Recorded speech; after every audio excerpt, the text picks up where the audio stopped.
Sir आपल्या फोनवर LIC साठी बोलणं झालेलं. आपल्याकडे सध्या 2 स्कीम अवेलेबल आहेत. एक 50,000ची स्कीम आहे. तर तुम्हाला 50 लाख तू भरते? आई तू बस. अरे काय तू 50,000? मी मेल्यावर माझ्या फॅमिलीला 1 करोड रुपये भेटतील. हो सर.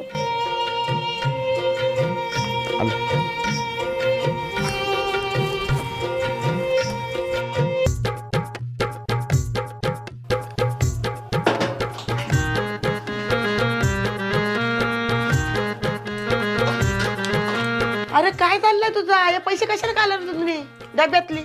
आई 75,000 रुपये भरून LIC काढली ना माझी, तर मी मेल्यावर तुम्हाला 1 कोटी रुपये भेटतील. अरे कुणी बघितलेत ते पैसे? ये मिनी पई पई करून बाबा तुझे लग्नासाठी ठेवल्यात हा, आणि हे पण पैसे तू नेत? आई तुला नाही माहिती खरी गोष्ट काय आहे. काय खरी गोष्ट?